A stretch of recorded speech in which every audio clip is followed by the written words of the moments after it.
Bueno, ¿qué les parece si oramos? Oramos ahí donde estamos, pedimos la bendición del Señor y sobre este servidor que es el que más lo necesita. Padre, esta mañana queremos darte gracias, Señor, que tú puedas hablarnos a cada uno de nosotros. Esta palabra, Señor, que pueda retar a nuestras vidas, que pueda confrontarnos cada día con tu verdad, Señor. Una, Señor, para poder analizar, Señor, cómo están nuestros caminos, Señor. Si podemos hablar de que en nuestras vidas hay perseverancia, porque tú has transformado nuestra vida y nuestro corazón, Padre. Padre, te pido, Señor, que a través de este tema también, Señor, tú puedas llamar a aquellos que se van a comprometer con esta iglesia, Señor. Que yo entiendo, Padre, que tú necesitas poner en su corazón ese deseo, esa necesidad, Señor, de poderte servir, de podernos entregar, Señor, a la iglesia para ser fieles servidores, Padre. Que puedas decir, que podamos decir esta mañana: Señor, cuentas conmigo, Padre, para honrarte, para servirte, para hacer lo que tú quieres de nosotros, Padre. Padre, ayuda mi vida, Señor, ayuda mi boca, mi mente, Señor. Reconozco mis debilidades, reconozco, Señor, mis flaquezas, Señor. Y te pido, Señor, que tú puedas ayudarme a poder expresar este tema tan importante, Señor. Sé, Padre, que sin tu ayuda, Señor, si tú no bendices a tu iglesia, si tú no edificas a tu pueblo, Señor, en vano, Señor, es lo que hago, Señor. Gracias, Padre, gracias por tu bondad, Señor, y por tu misericordia, en el nombre de Jesús. Entonces hemos estado compartiendo domingo pasado. Un distintivo de los hijos de Dios es que siempre los veremos perseverando en la fe. Ese es un distintivo. Y cuando hablamos de perseverancia, hablamos de esa fe, de ese espíritu que Dios pone en sus hijos para continuar con sus caminos y que de algún modo, no hay que negar, somos responsables, claro que sí. Nosotros tenemos una parte muy importante en esa perseverancia, pero en la mayoría, el sostén principal por el cual nosotros nos mantenemos en la fe tiene que ver con esa transformación que solo Dios hace en nuestras vidas. Dice segunda de Juan en el capítulo 1, versículo 9. Segunda de Juan 1:9. Cualquiera que se extravía y no persevera en la doctrina de Cristo, no tiene a Dios. Hablando de los que no perseveran, ¿cuál es ese distintivo? Y de los que sí perseveran. Dice: el que persevera en la doctrina de Cristo, ese sí tiene al Padre y al Hijo. Parece simple.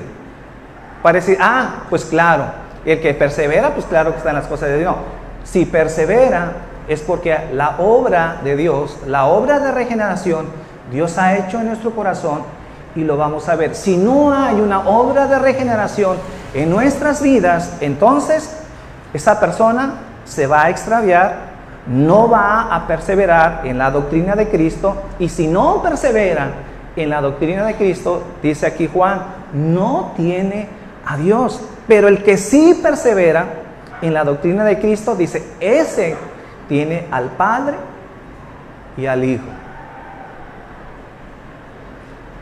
Tiene al Padre y al Hijo. Entonces hablamos de esa perseverancia que Dios pone en nuestras vidas, en nuestro corazón, para que continuemos todos los días. Dios transforma nuestro corazón para tener un corazón y una inclinación hacia las cosas de Dios.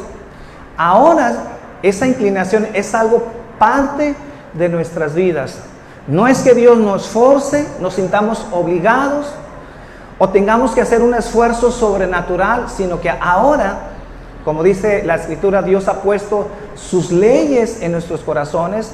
significando que ahora amamos la verdad, amamos obedecer a Dios, y entonces siempre en el corazón de un verdadero cristiano, entonces querrá agradar a Dios en su vida. Entonces, esa es la perseverancia de los santos. Hay un mandamiento, hay una promesa en Mateo capítulo 18, versículo 12, si quieren ir conmigo, en donde aquí vemos que la voluntad de Dios es que sus hijos no se pierdan. Mateo 18, 12. Dice, ¿y qué os parece si un hombre tiene 100 ovejas y se descarría una de ellas? ¿No deja las 99 y va por los montes a buscar la que se ha descarriado? Y si acontece que la encuentra, de cierto os digo que se regocija más por aquella que por las 99 que no se descarriaron. Versículo 14. Así no es la voluntad de vuestro Padre que está en los cielos que se pierda uno de estos pequeños. No es la voluntad del Padre. Pregunto yo esta mañana, si Cristo pierde a una de sus ovejas, ¿existe la posibilidad de que no la encuentre? ¿Será que Dios esté limitado? ¿Será que Cristo entonces en su búsqueda no pueda encontrar aquella descarriada? Antes digo, no. Para Cristo no hay nada imposible. Cristo tiene la tarea de transformar nuestras vidas, nuestro corazón, y como también platicábamos ayer con unas personas, no es si quieres, si estás voluntarioso, paras la mano para que Dios entonces pueda limar tu vida, pueda transformarte. Una vez que tú eres hijo de Dios, no como enseñan que Dios tiene que pedirnos permiso. ¿Me permites, hijo mío, transformar tu vida y tu corazón, moldearte de tal manera en que puedas hacer las obras que yo te pido? No. Dice la Biblia que Él nos va a limpiar, que Él nos va a enjuagar, nos va a dar un corazón nuevo, de tal manera que podamos hacer sus obras. Que podamos hacer sus obras. Entonces, la voluntad de nuestro Padre es que aun cuando un hijo de Dios, de repente por descuido, por falta de oración, porque de repente se aleja un poco de la iglesia, puede suceder, hemos hablado que sí, pero siempre veremos la intervención del Hijo buscando a esas ovejas. ¿Por qué? Porque la voluntad del Padre es que ninguna de estas pequeñas se pierda. Ninguna de estas se pierda. Entonces podemos decir que tenemos una fe segura, porque Jesús es el autor y consumador de la fe. Dice Hebreos capítulo 12, versículo 2, puestos los ojos en Jesús, el autor y consumador de la fe, el cual por el gozo puesto delante de él sufrió la cruz, menospreciando el oprobio, y se sentó a la diestra del trono de Dios. Pablo hablando de que el autor de nuestra fe es Cristo. Nos fue dada una fe sobrenatural que no puede fallar. ¿Por qué? Porque el autor de esa fe, quien formó esa fe en nuestras vidas, quien nos otorgó, porque es un don que Dios nos dio, esa fe salvadora es la que nos va a sostener. No es una fe momentánea, sino es una fe perseverante. Es una fe perseverante. Entonces, perseveramos porque somos guardados por el poder de Dios para salvación. Dice Primera de Pedro en el capítulo 1, versículo 3. ¿Por qué perseveramos? ¿Por qué perseveran los santos? Porque somos guardados por el poder de Dios. Dice, bendito el Dios y Padre de nuestro Señor Jesucristo, que según su gracia y misericordia nos hizo renacer para una esperanza viva por la resurrección de Jesucristo de los muertos. Hablando aquí Pablo de una esperanza viva. Cuando dice que es una esperanza viva, es una esperanza cierta, segura. No es si va a suceder o si hay la probabilidad de que suceda. Cuando habla de una fe viva, está hablando de algo que es seguro, que es algo que pasará. Entonces, cuando dice que es una fe viva, obviamente no se refiere a una fe que puede morir. Una fe momentánea, que podemos estar en los caminos de Dios 10, 15 años y después muere. No, es una fe viva, que no falla. ¿Y por qué es una fe viva? Porque el autor y el consumador de nuestra fe es Cristo. Quien puso esa fe en nuestras vidas es Cristo en nuestras vidas. ¿Y por qué mantenemos, de acuerdo a este versículo, esta esperanza viva? Dice, por la resurrección de Jesucristo de los muertos. O sea, si Cristo no hubiera resucitado, obviamente no tuviéramos esperanza.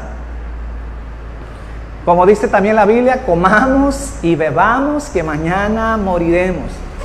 Pero nuestra fe es perseverante de acuerdo a que Cristo murió por nosotros y resucitó.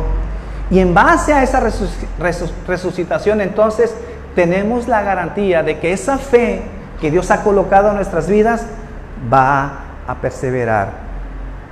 Entonces tenemos una fe viva que no muere. Y a la misma vez esta fe nos habla de una herencia que no puede ser corrompida. Una herencia que no puede ser corrompida. Vamos a estar leyendo 1 de Pedro, capítulo 1, versículo 4.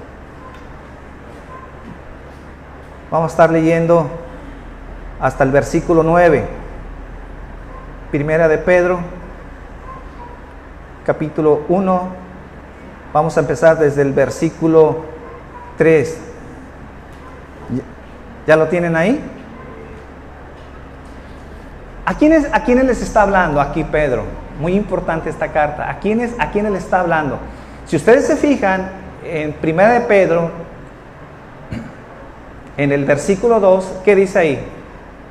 ¿Alguien quiere leer qué dice en el versículo 2? ¿Perdón? A los elegidos. Pedro les está hablando a los elegidos. Esta carta es escrita a aquellos que estaban pasando pruebas difíciles, estaban siendo perseguidos. Muchos de ellos estaban dudando de su fe, estaban siendo llevados al suplicio. Había una matanza de cristianos. Llegaban a las casas y sacaban a aquellos que eran cristianos y los hacían renunciar a la fe de Cristo. Una manera en que los hostigaban es que ellos adoraran al César. Y obviamente en esa persecución muchos que iban creciendo en la fe, de repente había debilidad, había dudas. Y por eso Pedro escribe esta carta a estos que habían sido ¿qué? Elegidos, hablando de una salvación que no inicia en la cruz, sino antes de la fundación del mundo. Mucho antes de que nosotros existiéramos, Dios ya se había fijado en tu vida. Él sabe perfectamente desde que naciste hasta que vas a morir cómo va a ser tu vida, y aún sabiendo nuestros defectos, nuestra iniquidad, cómo antes de conocer a Dios nosotros éramos hacedores de maldad, Dios nos amó siendo pecadores, sin hacer ningún bien, sin estar pensando ni siquiera en arrepentirnos. Dios decide amarnos por el puro afecto de su voluntad. Y Dios entonces preparó una salvación tan grande en nuestras vidas que entonces buscó todos los detalles para que no falláramos. De hecho, al hablar de que hemos sido elegidos, sería suficiente para sentirnos seguros de que cuando Dios promete algo, Él lo cumple, porque Él no es hombre para que mienta. Mas, sin embargo, el Señor sabe que aún como cristianos somos débiles, tenemos a veces pruebas, dificultades, y dudamos de nuestra relación con Dios, dudamos de nuestra salvación. Por eso muchas de las cartas que son escritas para asegurar nuestra relación con fe, asegurar nuestra salvación.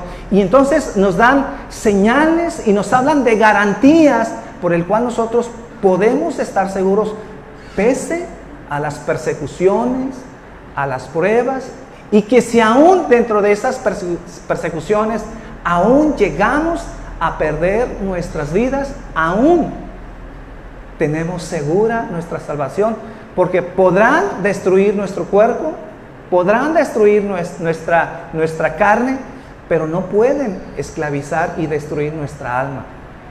Eso no lo pueden hacer. Y por eso podemos estar seguros. Y por eso Pedro, el capítulo 1, empieza hablando de esta seguridad. ¿Por qué nosotros tenemos que estar tranquilos y seguros? Y dice versículo 3, 1 Pedro 1:3, bendito el Dios y Padre de nuestro Señor Jesucristo, que según su grande misericordia nos hizo renacer para una esperanza viva por la resurrección de los muertos. Entonces nos hizo renacer, ¿para qué? Para una esperanza viva. Luego dice versículo 4, para una herencia incorruptible, incontaminada e inmarcesible, reservada en los cielos para vosotros. Hablando de una herencia que nunca dejará de ser. No se puede corromper, el tiempo no la puede destruir porque es incorruptible. Lo que Dios nos ha prometido es algo que no se puede corromper, que no se puede contaminar, y es que inmarcesible, decir que no puede dejar de ser. Lo que Dios nos ha prometido, esa promesa nunca dejará de ser. Por eso Jesús de igual manera nos habló de hacer tesoros en los cielos, en donde la polilla y el orinque no corrompen. Dice Mateo 6:19. Mateo 6:19. No os hagáis tesoros en la tierra, donde la polilla y el orín corrompen, y donde ladrones minan y hurtan, sino haceos tesoros en el cielo, donde ni la polilla ni el orín corrompen, y donde ladrones no minan y ni hurtan. Por eso Jesús siempre nos exhortó a no ser tesoros en la tierra, porque todo lo que hagamos en esta tierra, que es corrompible, corrupto, y no es inmarcesible, o sea, no dura para siempre. Por eso debemos de vivir como Abraham, pensando que somos extranjeros en este mundo, teniendo nuestra fe, nuestra mirada en nuestra ciudad celestial, que todo lo que hagamos aquí no va a valer la pena, sino que en vez de estar haciendo tesoros en este mundo, empieza a hacer tesoros en los cielos, en donde no puede ser corruptible. Jesús dijo una vez a sus discípulos, ¿de qué sirve ganar al mundo si pierdes tu alma? ¿De qué sirve tener riquezas, tener fama, tener comodidad en tu vida y nunca te preocupaste por las cosas eternas? Por eso dice Jesús, haceos tesoros en los cielos, donde ni la polilla ni el orín corrompen. Luego dice versículo 5, hablando de esa fe que es resguardada por el poder de Dios. Dice que sois guardados por el poder de Dios mediante la fe para alcanzar la salvación que está preparada para ser manifestada en el tiempo postrero. Vemos aquí entonces en todo momento el poder de Dios a favor de nuestras vidas para poder alcanzar esa salvación. Por eso, si la salvación dependiera de nuestro esfuerzo o de nuestra fe humana, nunca alcanzaríamos salvación. No es algo que dependa de nuestro esfuerzo, de nuestras oraciones, sino depende de la gracia de Dios que Él nos sostiene. ¿Están ahí? Esta palabra guardados significa en el griego que somos custodiados, que somos vigilados por el poder de Dios ¿Para qué? Para alcanzar la salvación. ¿Quién está ahí siempre vigilando nuestras vidas? El poder de Dios. Y que aún, como leímos al principio, si te llegas a extraviar, entonces, como leímos en la parábola, deja las 99 y busca a la que se ha perdido. ¿Por qué? Porque la voluntad del Padre es que ninguna de estos pequeños se pierda. Luego dice versículo 6 y versículo 7, en donde son las pruebas que manifiestan una fe verdadera en los hijos de Dios. Dice, en lo cual vosotros os alegráis, aunque ahora por un poco de tiempo, si es necesario, tengáis que ser afligidos en diversas pruebas, para que sometida a prueba vuestra fe, mucho más precioso que el oro, el cual, aunque perecedero, se prueba con fuego, sea hallada en alabanza, gloria y honra, cuando sea manifestado Jesucristo. Entonces, si es necesario, dice, seremos probados. Sí, seremos probados con fuego. ¿Y por qué seremos probados con fuego? Porque Dios necesita saber qué tipo de fe tenemos. No. Dios sabe lo que nos ha dado. Él conoce aún lo más profundo de nuestro corazón. Pero cuando somos probados, cuando vienen las pruebas tienen que ver con nuestra seguridad y nuestro conocimiento. Poder nosotros mismos confirmar que tenemos una fe genuina, que hemos creído verdaderamente en Dios. Entonces, nuestra fe, si es necesario, tendrá que ser probada. Y cuando vienen las pruebas, vienen las tribulaciones, entonces nos damos cuenta si es una fe perseverante. Si es una fe que a pesar de las tribulaciones, vengan persecuciones, aún si es necesario, si tenemos que dar nuestra vida por lo que creemos, entonces, ¿cómo responderíamos en ese momento? ¿Qué va a pasar entonces en aquellos que tienen una fe perseverante? Serán capaces aún de entregar sus vidas, no van a negar al Señor. Pero ¿qué pasa con aquellas personas que dicen amar a Dios, que dicen creer a Dios, pero llega cualquier tribulación y ya andan renegando de Dios?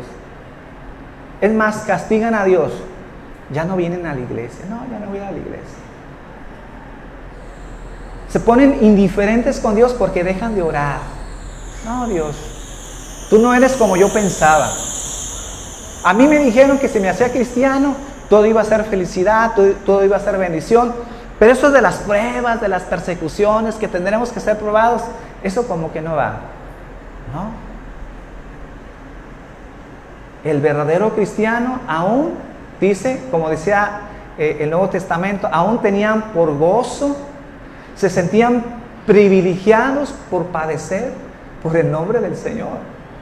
Era un privilegio ser tomados dignos de padecer por el nombre del Señor.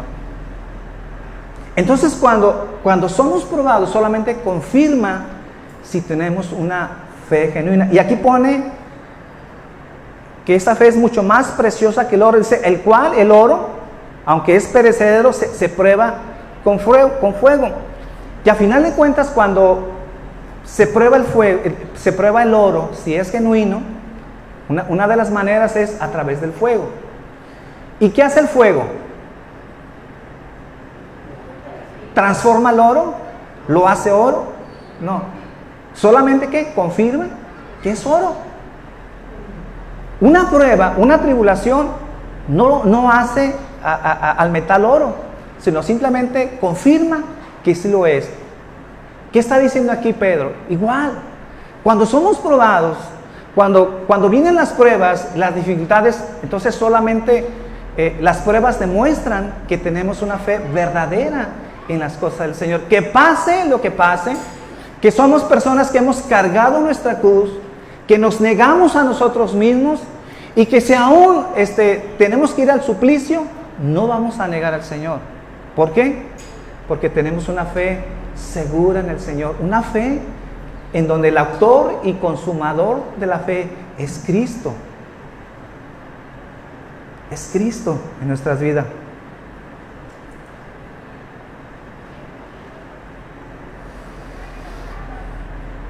Y entonces ya terminamos versículo 8 y versículo 9.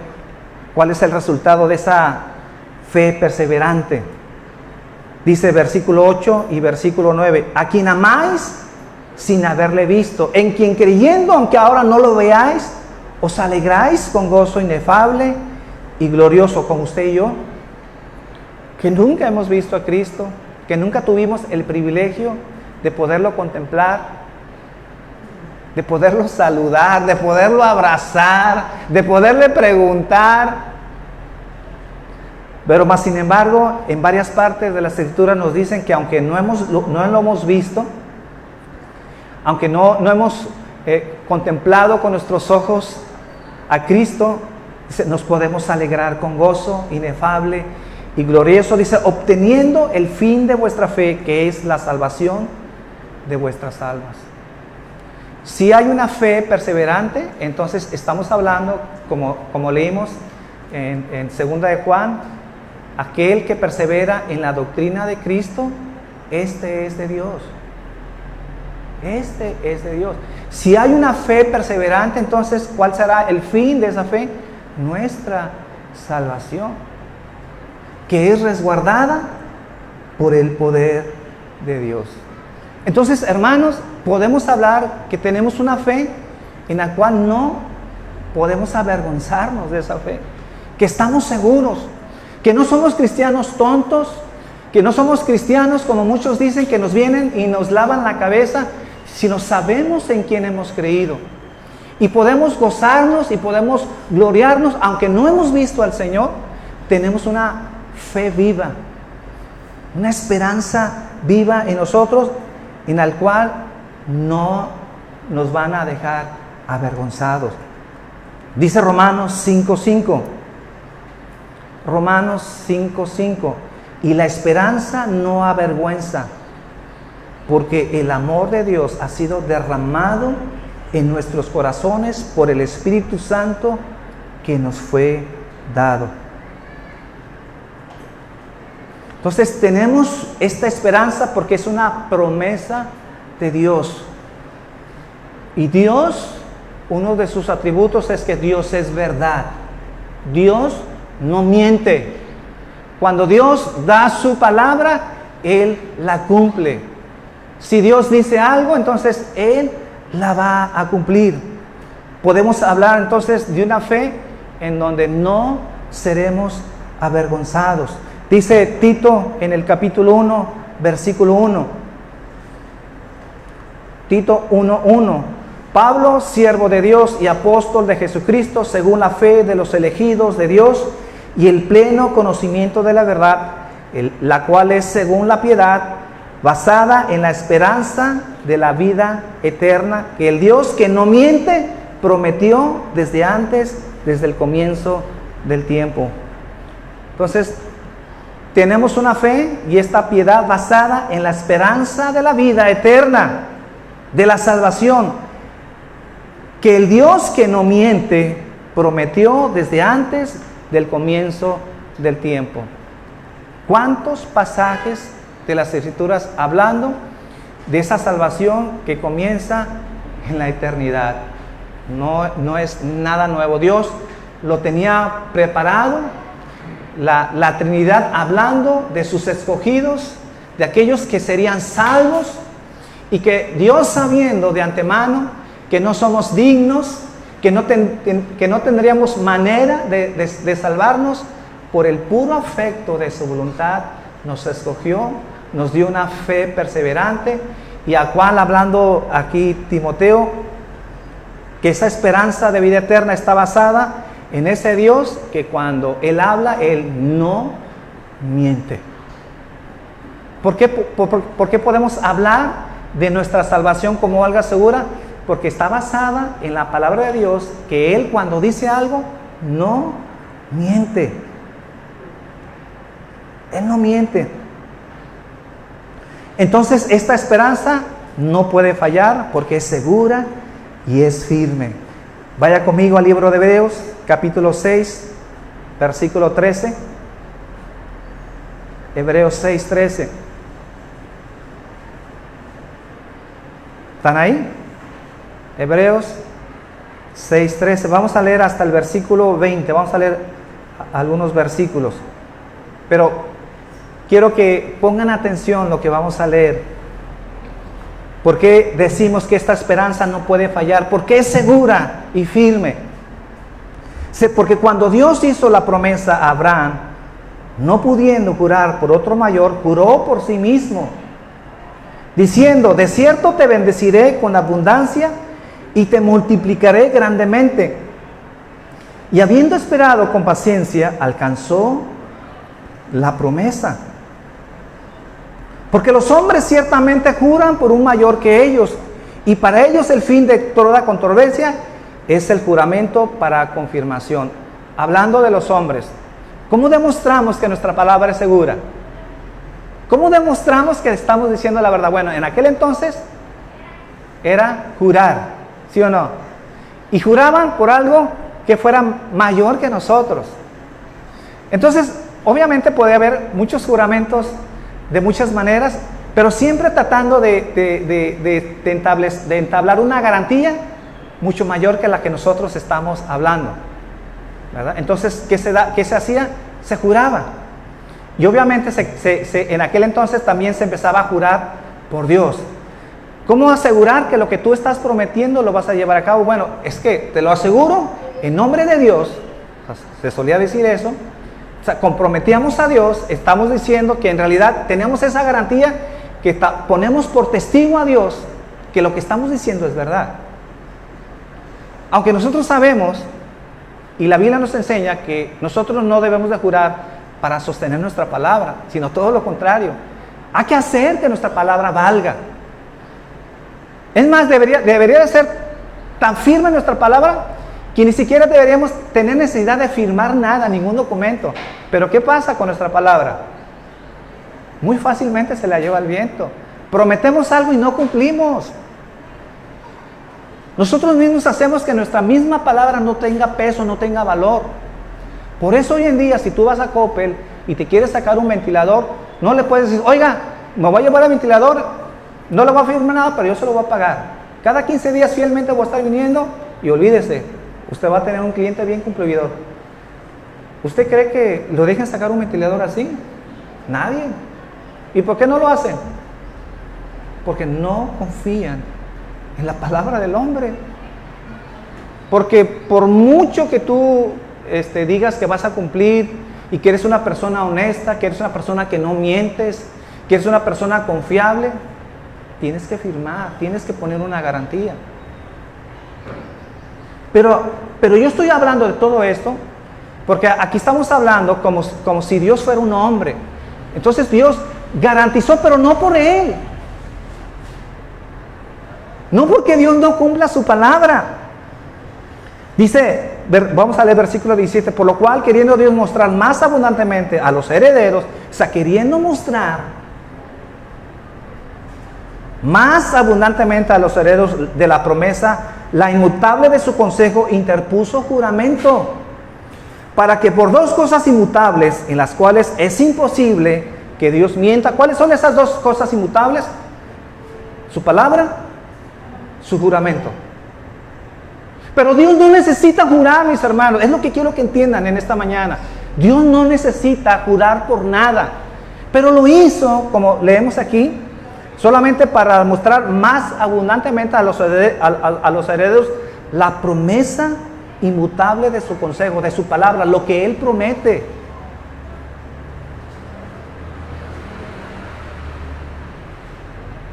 Para que por dos cosas inmutables, en las cuales es imposible que Dios mienta, tengamos un fortísimo consuelo los que hemos acudido para asirnos de la esperanza puesta delante de nosotros. ¿Cuál esperanza? ¿De qué está hablando? De la salvación. Para podernos agarrar, para poder estar seguros, para tener esa confianza que el cristiano debe de tener, la cual, versículo 19, tenemos como segura y firme ancla del alma, y que penetra hasta dentro del velo, donde Jesús entró por nosotros como precursor hecho sumo sacerdote para siempre según el orden de Melquisedec. Hablando entonces de que es imposible que Dios mienta. Si Dios da su palabra, si Dios dice y garantiza nuestra salvación, podemos creer, porque Dios no miente. Pero Dios dice, pero para mostrarles esa seguridad en ustedes y que ustedes puedan estar ciertísimamente seguros de lo que yo estoy hablando, entonces, ¿qué dice? Interpuso juramento. Él juró, hablando de esa salvación, hablando de ese consuelo para nuestras vidas. Y aparte dice versículo 19, la cual tenemos como segura y firme ancla. Hablando de esa ancla que nos da estabilidad en el alma. Dice, y que penetra ¿hasta dónde? Hasta el mismo velo, hasta el mismo cielo. Donde Jesús entró por nosotros como precursor, hecho sumo sacerdote para siempre según el orden de Melquisedec. ¿Podemos confiar en Dios? Claro. Sin necesidad, Dios no tiene necesidad de jurar como los hombres, mas sin embargo juró para que entonces el hombre pueda tener doble seguridad, porque decía aquí Pablo, es imposible que Dios pueda mentir. Entonces Dios juró por sí mismo con el único propósito de demostrar a los santos lo inmutable de su consejo, porque es imposible que Dios pueda mentir. Entonces dice, pero queriendo mostrar más abundantemente su promesa, dice, interpuso juramento. Interpuso el juramento. Y hablando de ese Cristo, que tenemos esa ancla seguro, que es el Cristo que entró hasta el mismo velo, que es Cristo el que garantiza nuestra salvación y que intercede por nosotros todos los días. Y por último, mis hermanos, yo quería extender este tema todavía hasta 2-3 veces. Hay mucho que hablar, tantos versículos que hablan de esta seguridad. No estamos hablando de algo, de un versículo, un pasaje malentendido, sino hablamos de un tema constante de los apóstoles enseñando a la iglesia de por qué los santos necesitamos perseverar, estar seguros que no hay manera de perder, que lo que Dios nos ha prometido es seguro, porque tenemos su promesa, tenemos su palabra, entendiendo que Dios, en sus principios que Él tiene, es imposible que Dios pueda mentir. Posible. Y por último, mis hermanos, yo les puedo decir que perseveraremos hasta el fin solo porque Él nos ama. Si lo que hemos aprendido en estas 2 semanas no fuera suficiente, déjame decirte que tan solo este último punto que voy a tocar, para mí es suficiente. ¿Por qué voy a perseverar? Porque Él me ama. ¿Y por qué yo sé que Él me ama? ¿Y por qué yo sé y por qué yo les puedo decir esta mañana que Dios nunca dejará de amarnos? Porque yo te pregunto, ¿qué hiciste tú para que Dios te amara? ¿Qué hiciste para que Dios entonces se fijara en ti y pudiera derramar su amor? Si la Biblia nos enseña que aún siendo pecadores, Cristo murió por nosotros. Y cuando dice que somos pecadores, entiéndase que no había nada bueno en nuestras vidas. No había nada que Dios pudiera llamar la atención, algo dentro de nuestras vidas. Hablando de pecadores que éramos enemigos de Dios, aborrecedores de Dios, metidos en nuestros pecados, deleitándonos en nuestros pecados. Ni pensábamos en arrepentimiento, ni estábamos pensando en hacer bien. No amábamos a Dios y así como estábamos, Él nos amó, y no solamente nos amó, sino que murió por nosotros. Y hay tantos pasajes que dicen, bueno, ¿será que acaso alguien pueda morir por el bueno? Pues no hay muchos, así como haciendo una reflexión. A lo mejor alguien pudiera morir por el bueno, pero eso es una cosa rara, que alguien pudiera poner la vida por un bueno, pero por un malo, por un pecador, por alguien que no merece el cielo, que somos merecedores del infierno, que lo tenemos bien ganado. Entonces, ¿por qué nos amó? Todos sabemos Juan 3:16, porque de tal manera amó Dios al mundo. Mira, Dios nos ama, sí, pero pregúntate, ¿por qué nos ama? ¿Por qué nos amó? Y la Biblia nos enseña que Él nos amó por el puro afecto de su voluntad. Por el puro afecto de su voluntad. Entonces yo no hice nada, tú no hiciste nada para que Dios te amara. No aportaste nada para tu salvación, ningún mérito ganaste para que Dios pudiera salvarte. Dice Romanos capítulo 8, versículo 38. Romanos 8, 38. Por lo cual estoy seguro de que ni la muerte, ni la vida, ni ángeles, ni principados, ni potestades, ni lo presente, ni lo porvenir, ni lo alto, ni lo profundo, ni ninguna otra cosa criada nos podrá separar del amor de Dios que es en Cristo Jesús, Señor nuestro. No está hablando de tu amor, ni tu amor nadie lo va a separar, no, porque nosotros en 3 días dejamos de amar a Dios, pasa otro domingo y no lo amamos igual, viene otro domingo, Dios nos bendice con un carro, lo amamos, Señor, cuánto te amo, gracias por este carro. Pero de repente estamos en el hospital, nos estamos muriendo, Señor, ¿dónde estás? No que eres un Dios de sanidad. Y empezamos no a amar a Dios. No, está hablando de su amor para con nosotros. Por eso decía Pablo, yo estoy seguro, por lo cual estoy seguro que ni la vida, ni la muerte, ni ángeles, ni principado, ni potestad, ni lo presente, ni lo porvenir, ni lo alto, ni lo profundo, ni ninguna otra cosa creada nos podrá separar del amor de Dios, que es en Cristo Jesús, Señor nuestro. Piensa por un momento, si Él te amó cuando estábamos revolcándonos en nuestro pecado. Cuando andábamos en fornicación, en adulterio, Dios nos amó. Y fíjate lo que dice, si Dios nos dio al Hijo, ¿no nos dará con Él todas las cosas? Te pregunto, mi hermano, si Dios fue capaz de darnos al Hijo estando en pecado, aborrecedores de Dios, inicuos, nos dio a su Hijo. Nos puede dar al Hijo, pero no nos va a dar el cielo. Yo te pregunto, hermano, piensa lo que te voy a decir. ¿Qué acaso el cielo vale más que el Hijo? ¿Será que es más importante el cielo que el mismo Hijo? No. Yo te digo, el cielo sin Dios no vale nada. El cielo sin Cristo es basura.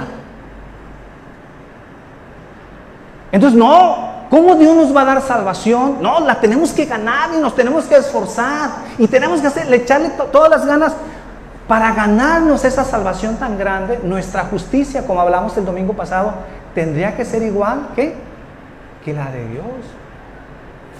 Yo no sé, no me acuerdo si les dije a ustedes el domingo pasado, no sé si lo prediqué o se lo dije a alguien. Yo les estaba diciendo que cuando nosotros nos comparamos con los ángeles, que los ángeles son criaturas, son creadas por Dios, igual que nosotros. Los ángeles son hechos, formados y dependen de Dios para subsistir, igual que nosotros. Así como esos ángeles que están ahí con Dios sirviéndole, Así nosotros, tanto ángeles como los seres humanos, fuimos creados por Dios. Pero los ángeles que están en el cielo adorando al Señor, ellos no están arrepintiéndose, ellos no están pecando, ellos no están pensando mal, ellos no se están echando broncas con la familia, con los hermanos, no andan robándose dinero en sus trabajos, en el negocio. Y cuando nos queremos comparar con los ángeles, yo creo que estamos a años luz, porque nosotros todos los días nos tenemos que arrepentir. Mas sin embargo, ellos también son criaturas, los ángeles, dependientes de Dios. Y no nos podemos comparar a los ángeles, porque nosotros somos pecadores, los ángeles no.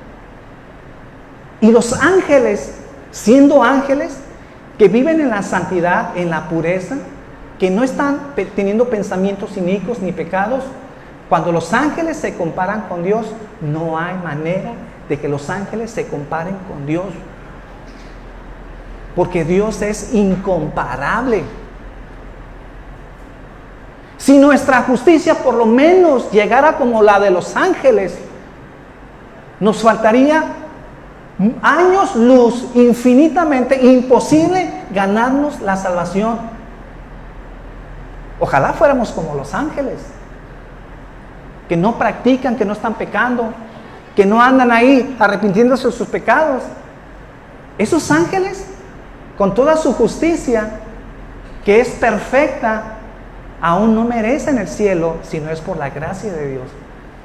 Imagínate tú que te quieres ganar el cielo por tus obras y por tu esfuerzo, si ni le llegamos a los ángeles, que son criaturas.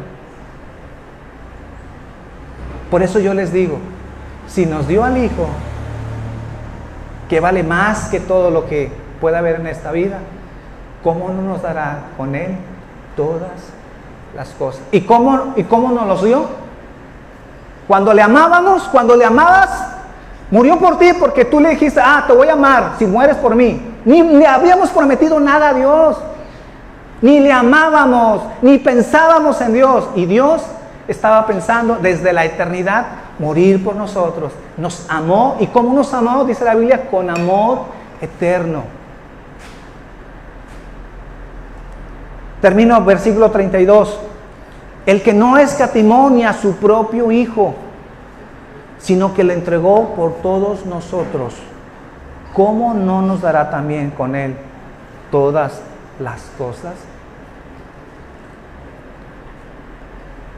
¿Qué había en el cielo? ¿Qué había en Dios más importante que el Hijo? Nada. ¿De qué manera nos amó Dios? La manera de entender ese amor es que nos dio lo más valioso que hay en este universo y en esta vida, que es el Hijo. Y si Dios fue capaz de darnos al Hijo siendo pecadores, dice aquí Pablo, ¿cómo no nos dará también con Él todas las cosas?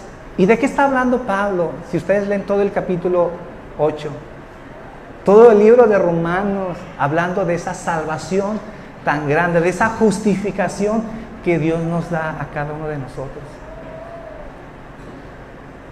Hermano, amigos, tú no tienes seguridad, tú no puedes tener esta seguridad y no puedes hablar de esa perseverancia si no te has rendido a los pies del Señor. Tú no puedes decir que tienes esa seguridad si sigues caminando en tus pecados. Si eres una persona que todos los domingos escuchas el mensaje de salvación para tu vida y no quieres entender y no quieres obedecer.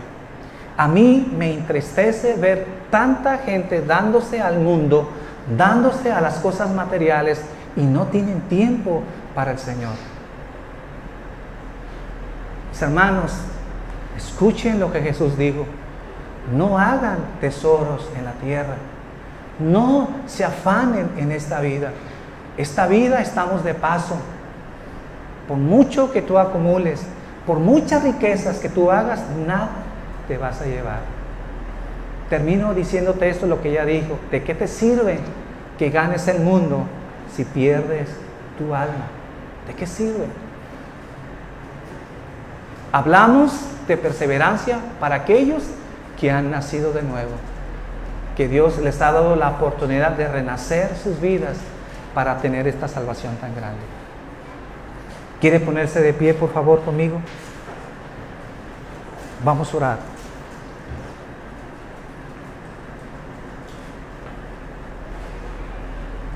Vamos a dar gracias al Señor esta mañana.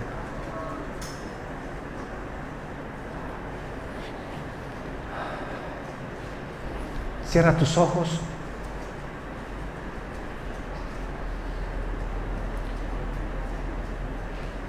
Es muy normal que a veces lidiemos con esa inseguridad